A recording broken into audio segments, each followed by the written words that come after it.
Okay. Nu snakkede du om, at de nationale test, de tit påvirkede, hvad man lavede i undervisningen. Ja. Altså, at de kunne påvirke, hvordan lærerne de underviste. Hvordan ville du tænke, at det ville være, hvis man lavede det omvendt, så at man ligesom tog undervisningen, og så lavede nationale test ud fra den? Jeg forstår ikke lige spørgsmålet. Hvis man Altså, hvis du har undervisningen Ja.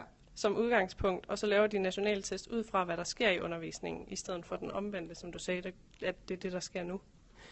Det vil være bedre, men jeg vil se, hvordan de nationale test er udformet, før jeg vil godkende dem. Jeg vil ikke nødvendigvis bare give en blankocheck til undervisningsministeriet, og så lade dem udforme dem, og så godkende dem partout. Så du tænker ikke, at det kan være en måde at ændre de nationale test på?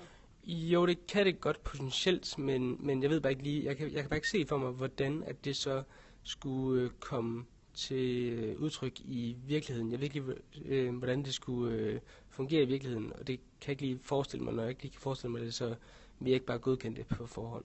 Men hvordan tænker du så, at man kunne ændre på de nationale test, hvis det er, at de skal ændres på?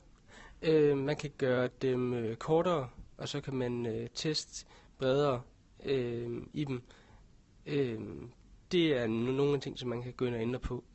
Og så kan man teste også, så det ikke kun er i dansk matematik, men også er i andre relevante fag, som i engelsk eller tysk eller samfundsfag for eksempel. Hvad tænker du det der med at teste bredere? Hvad tænker du i retning af det?